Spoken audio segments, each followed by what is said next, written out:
सुंदरं पुरंदरं श्रीगोविंदं प्रपद्येऽहं गृहकारकं वन्दे मुकुन्दमरविन्ददलायताक्षं कुन्देन्दुशङ्खदशनं शिशुलोकविषम् इन्द्रादिदेवगणवन्दितपादपीठम् वृन्दावनालयमहं वसुदेवसूनुं नवजलधरवर्णं चम्पकोद्भासिकरणं विकसितनलिनाश्रियं विस्फुरन्मन्दहास्यं कनकरुचिदुकूलं चारुबर्हावचूर्णं रमति निखिलसारं गोपीकुमारं ऋषिविभूषितकरान्नवनीरदासात् पीताम्बरादरुणबिम्बफलाधरोष्ठा पूर्णेन्दुसुन्दरमुखादरविन्दनेत्रात् कृष्णात् परं किमपि तत्त्वमहं न जाने। श्रीहरि श्रूयतां धर्म सर्वस्वं श्रुत्वा चैवावधार्यताम् आत्म प्रतिकूलानि परेशान न समाचरेत। एक सज्जन ने व्यवहार के संबंध में कुछ कहने को कहा। ये एक श्लोक सारे व्यवहार को सुधारने के लिए पर्याप्त है। ये पुराणों में कई जगह आया है, कई पुराणों में है, कहीं कहीं थोड़ा थोड़ा पाठांतर है चीज एक ही। इसको बताया धर्म का सर्वस्व और सुनकर धारण करने की सम्मति दी। बात कही इतनी ही, आत्मन प्रतिकूलानि परेशान न समाचरेत। अपने को जो बुरा लगे दूसरे के साथ वो मत करो।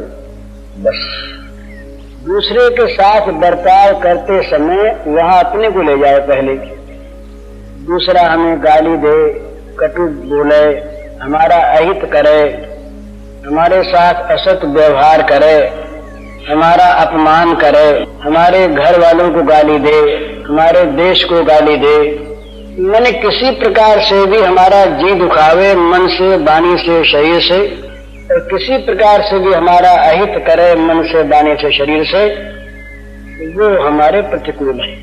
तो सारे काम हमारे प्रतिकूल है। तो जो जो अपने मन के प्रतिकूल है दूसरे के साथ वो मत करो, और जो अनुकूल है सो करो। अपने को मान अच्छा लगता है, बड़ाई अच्छी लगती है, हित अच्छा लगता है, सत्य बर्ताव अच्छा लगता है, हमारा सम्मान करे अच्छा लगता है, हमारी सेवा करे अच्छा लगता है, हमको दे मांगे नहीं हमको बड़ा अच्छा लगता है। तो इसी प्रकार से जो अपने को अच्छा लगे वो दूसरे के साथ करे, और जो अपने को बुरा लगे वो दूसरे के साथ न करे। ये व्यवहार शास्त्र का एक नियम, इसमें सारी चीजें अपने आप आ जाती। ये तो व्यवहार का नियम है। व्यवहार के नियम में दो तीन बात की बड़ी ध्यान रखने की आवश्यकता है।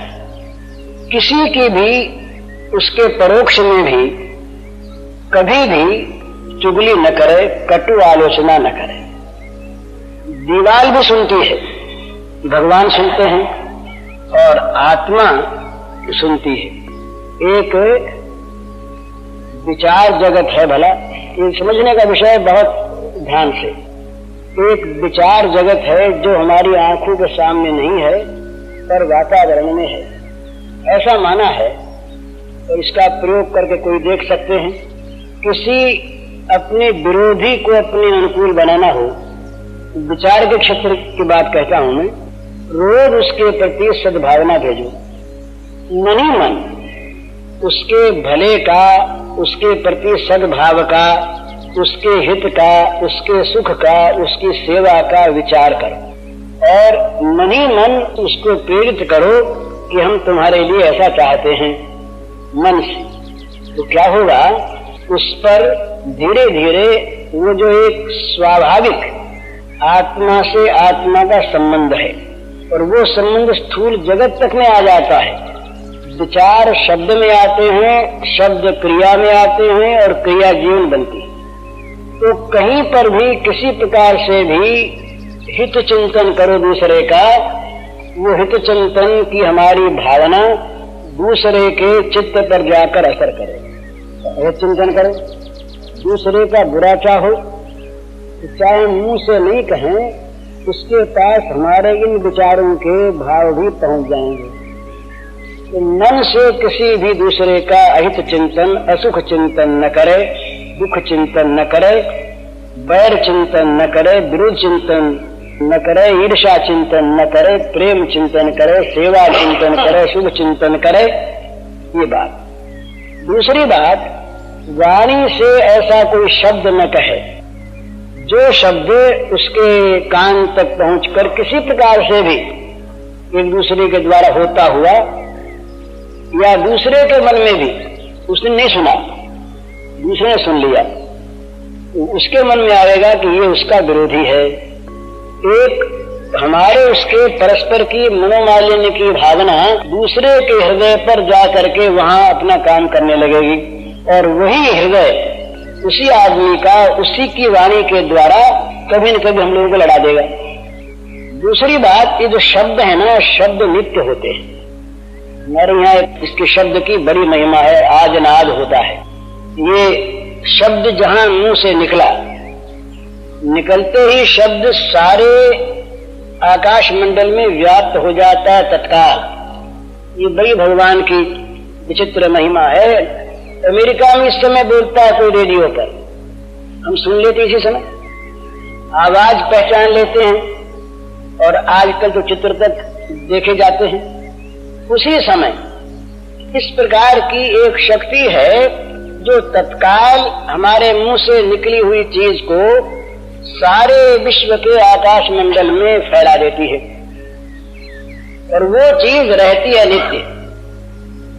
जब तक ये आकाश रहेगा तब तक आकाश में, ये आकाश इतना विस्तृत है और इतना इसका कोश बड़ा है कि न मालूम अनादिकाल से कितना शब्द इसमें भरा गया, और अभी बहुत खाली है। ये पिछले दिनों लड़ाई, एक पहली लड़ाई के पूर्व वैज्ञानिकों का इधर मन गया था। एक उन्होंने काम शुरू किया था, अब से पूर्व के 100 वर्ष पूर्व, 200 वर्ष पूर्व, 1000 वर्ष पूर्व जो महात्मा लोग बोले हैं, उनके शब्द आकाश में बिखरे हैं।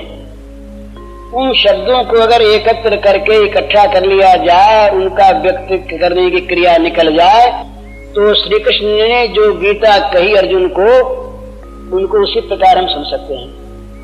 बीच में लड़ाई आ गई तो लोगों का, वैज्ञानिकों का मस्तिष्क लग गया ध्वंस की तरफ, ये काम रुक गया।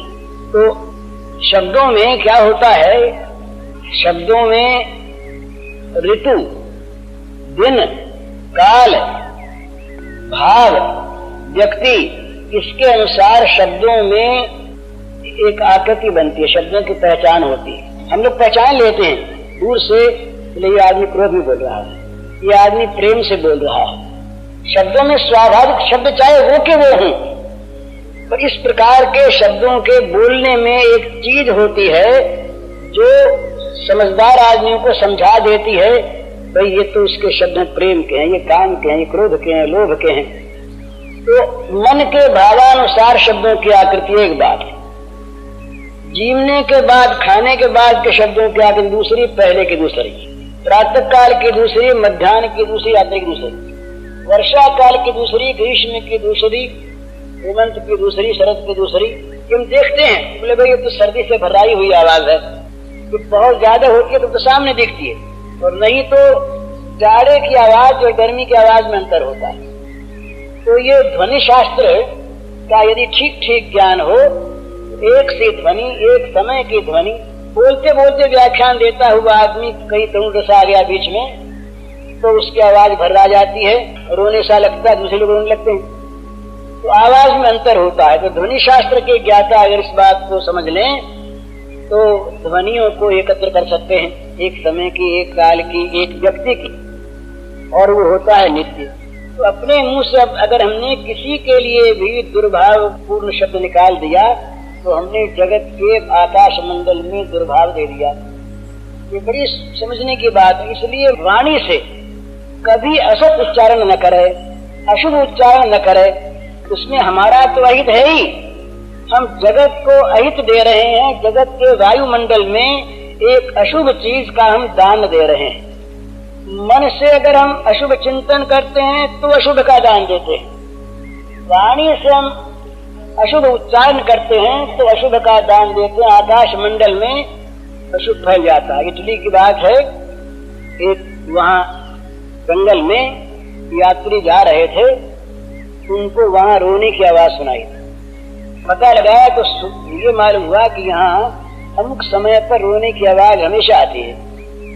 तो अनुसंधान किया गया तो ये पता लगा कि वहां पर कई वर्षों पूर्व खून हुआ था, डकैती हुई थी। उसमें किसी की हत्या की गई थी, वो चिल्लाया था। वो चिल्लाहट व्यक्त रूप से वातावरण में भर गई, कोई ऐसा कुछ हो गया। ठीक उस समय वहाँ वो चिल्लाहट, वहाँ वो क्रंदन ध्वनि आती है। तो वो चीज वहां पर है, कहीं व्यक्त हो गई तो व्यक्त होती है कहाँ? जहाँ उसके अनुकूल व्यक्त होने के साधन मिल जाते हैं वहाँ व्यक्त होती है, नहीं वहाँ अव्यक्त होकर के रहती है। इसी प्रकार क्रिया, एक कसाई खाना थी यूरोप की बात, वहाँ एक गिरजा, उस गिरजे में हर रविवार को लोग इकट्ठे होते हैं प्रेयर्स के लिए। एक साहब थे, वो हर रविवार को जाएं और जब गिरजे में जाएं प्रार्थना के लिए, तब उनके मन में बकरा मारने की आदत। उन्होंने सोचा हम आते हैं भगवान की प्रार्थना के लिए और यहाँ आते ही हमारे मन में ये गंदी हिंसक धारणा क्यों होती है। तो पता लगा, मालूम हुआ कि 60 वर्ष पहले वहाँ कसाई खाना था। 60 वर्ष पूर्व उस जमीन पर कसाई खाना था। उस कसाई खाने में बकरे काटे जाते थे। उसके बाद वो मकान बिका, किसी ने ले लिया, उसने फिर बेच दिया पादरियों को। वहाँ गिरजा बना, गिरजे में प्रार्थना होती है। वहाँ का वायुमंडल बदल रहा है और अभी तक भी उस वायुमंडल में हिंसा के परमाणु मौजूद हैं। तो वहाँ जाने पर जिनके अनुकूल ये विचार होते हैं उनको जल्दी वो बात दिखती है, मन में आती है। ये तीर्थ क्या है? तो तीर्थी कुर्वन्त तीर्थानी, ये क्या चीज है? महात्मा लोग जिन स्थानों पर रहे, जहाँ देवाराधन हुआ, भगवत आराधन हुआ, भगवत चर्चा हुई, संतों के ज्ञान सत्र हुए, वहाँ वहाँ पर वायुमंडल में, जल में, आकाश में, धूल कण में, सब जगह वृक्षों में, पेड़ों में एक महान सात्विकता भर गई। उस सात्विकता ने उस भूमि को, उस जल को, वहाँ के वातावरण को पवित्र करने वाला बना दिया। उसका नाम हो गया तीर्थ।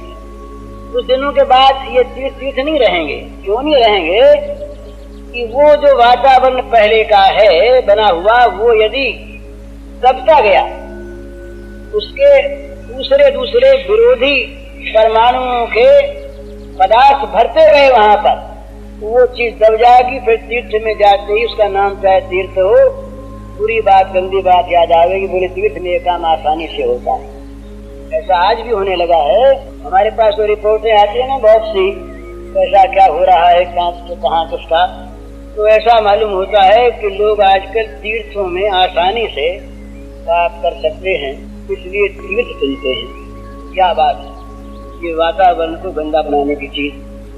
अपने मुंह से कभी गंदी जबान, बुरी जबान, किसी का बुरा होने की जबान, किसी को शाप देने की जबान, किसी के दोष की चर्चा, निंदा, ये करे नहीं, वातावरण में नहीं वो चीज भर जाएगी।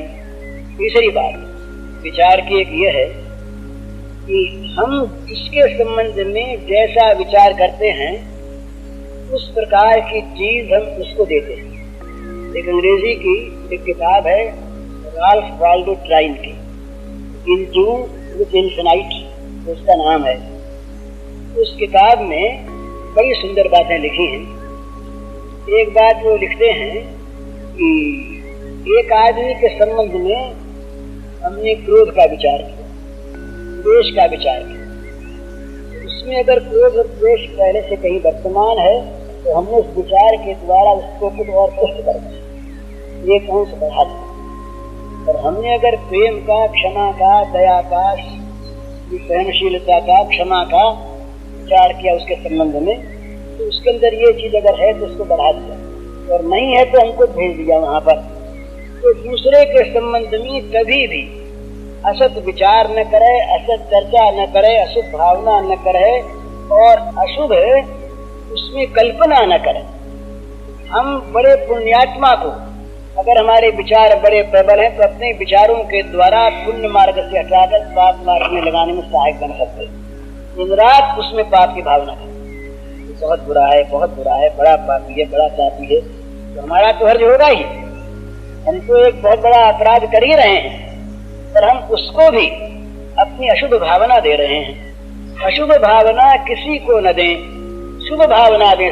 अगर ये हम देख सकें तो सर्वोत्तम इस सब भगवान के रूप। कोई भी नरक के कीट में भी भगवान है, पापी में भी भगवान है, पुण्यात्मा में भी भगवान है। तो क्या होगा, हमारे लिए तो भगवान वो हो जाएंगे, क्योंकि हैं हमें तो भगवत दर्शन होंगे उससे, और उसको हम भगवत्ता के प्रकाश का दान दें। और अगर हम उसमें राक्षस की कल्पना हम करेंगे तो हमें तो राक्षस मिलेगा, हमारे लिए राक्षस हो जाएगा, और उसके राक्षसत्व को बढ़ाने में हम सहायक होंगे। इसलिए कभी भी किसी के संबंध में दुर्भावना न करें। और एक बात और, ये कभी समझे ही नहीं अमुक आदमी तो पतित है ही, वो तो बुरा है ही, ये निश्चित धारणा न करे।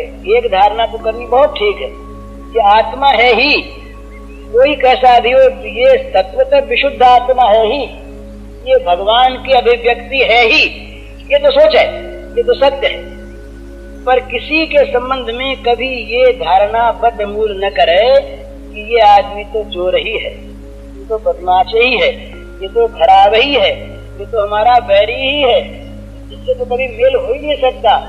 ये धारणा कभी न करे, निरंतर ये सोचे कि ये इसमें आगंतुक चीज है, आई हुई चीज, और शायद इसमें न हो, हमारी आंख देखती है। बहुत बार ऐसा होता है कि हमारे मन में दोष की भावना, दूसरे में दोष की कल्पना करती है, और फिर हम ऐसा व्यवहार करते हैं तो उसके दोष को उभारते। जैसे एक आदमी है, कोई आदमी है, हमने अपने मन में ये धारणा कर ली ये तो हमारा विरोधी है, विरोधी है नहीं, विरोधी। हमने आपसे कहा कि देखो वो आदमी हमारा बड़ा विरोधी है, बोला आपने कहा नहीं विरोधी नहीं हो तो क्या, बोले कैसे विरोधी नहीं है, विरोधी कह दिया। अब कभी आपसे वो मिला, बात चली, आप कह देंगे स्वाभाविक कि भाई जी कहते थे कि तुम इसकी विरोधी हो, बोले ना आपने क्या कहा, हमने क्या विरोधी नहीं, पर वो तो कहता।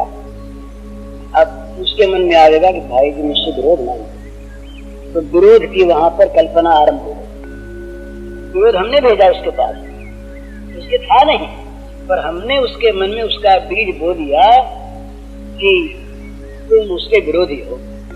अब जहां बीज बोया गया वहां सचेत हो गया या बेहोश हो गया, कुछ कल्पना होगी ना।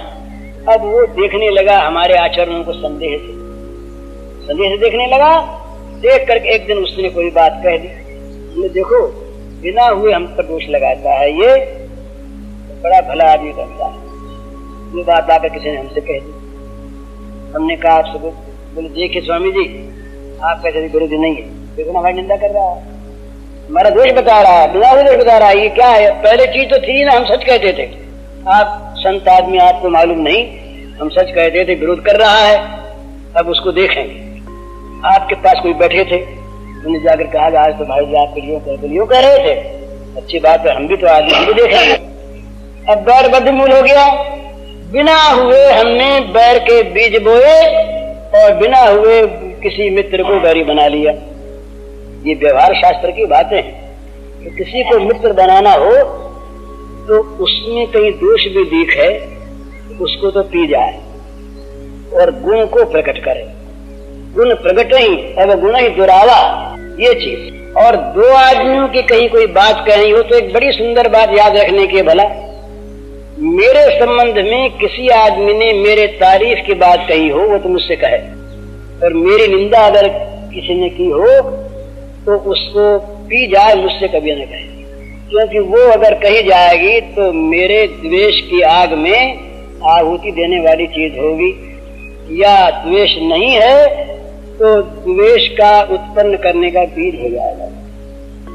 संत दूसरों के कलह की आग में जल डालते हैं और विषयी कलह की आग को बढ़ा देते हैं बिना हुई कल्पना। बोले देखो पहले से सावधान रहो। वकील लोग जब दवा बनाया करते हैं, मामला सजाया करते हैं, तो वो बिना हुए ऐसी ऐसी बातें बोले यूं हो सकता है, यूं हो सकता है, यूं हो सकता है, ये संदेह प्रकट करो, ये संदेह प्रकट करो, ये संदेह प्रकट करो पहले से, और अपना किला चारों तरफ से मजबूत बना लो।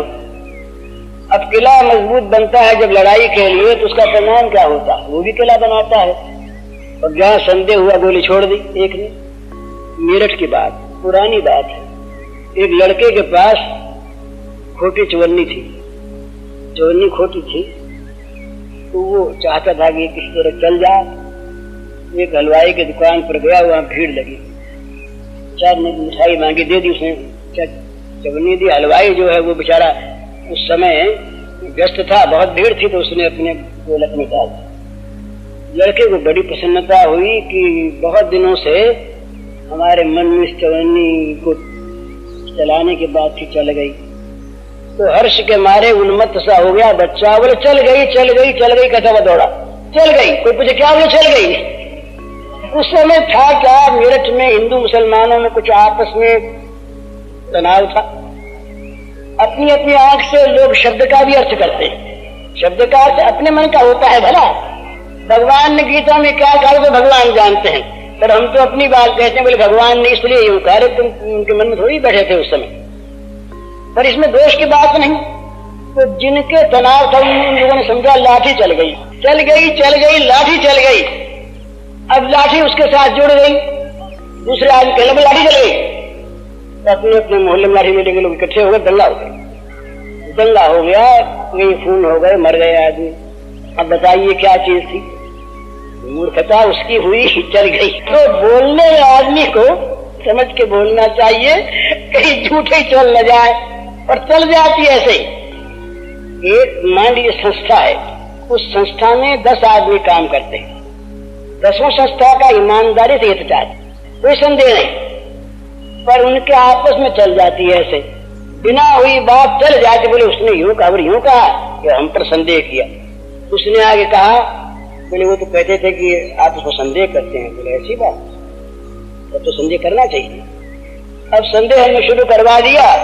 अब आपस में जहां प्रेम था, जहां सलाह होती थी, वहां एक दूसरे को परास्त करने की सलाह दूसरों से होने लगी। अलग हो गए थे, फैसला हो गया बीच में। तो क्या करे? 3 बात ख्याल करे।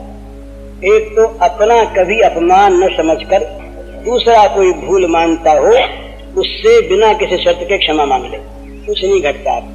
आग में पानी डाल दे, कुछ नहीं बिगड़ता। ये बड़ी भारी ऐश रहती है। बोले बात तो ठीक समझ में भी आ गई, भूल है, पर अपनी नीचे कैसे करावें? ऊंची बात रख के समझौता हो जाए तो समझौता चाहते, पर हमारी मूंछ कहीं नीची हो जाता है तो आदमी भूल समझ के भी भूल स्वीकार करने में कमजोरी से हिचकता है। पर होना तो ये चाहिए कि चाहे हमारी भूल न दिखे, पर दूसरा यदि भूल मानता है तो हमें स्वीकार कर लेना चाहिए, उसके सामने क्षमा मांग लेनी चाहिए। एक बात। दूसरी बात ये मन में रख लेना चाहिए कि हमें उसके आइंदे किसी प्रकार की दोष की चर्चा, दोष की भावना नहीं करनी है, करनी नहीं है। तीसरी बात, उसके जो गुण है वास्तविक, दूसरे में होते हैं। भला कोई भी ऐसा प्राणी नहीं है जो सर्वथा रजोगुणी तमोगुणी हो, कुछ न कुछ उसमें सत्व है और जगत का उपकार होता है। एक डॉक्टर ने लिखा कि अगर संसार में सांप न होते तो विषैली गैस इतनी भर जाती जगत में कि प्राणी मर जाते। सांप विषैली गैस पिया करते हैं। सांपों की सृष्टि है, ये भी सृष्टि के उपकार के लिए।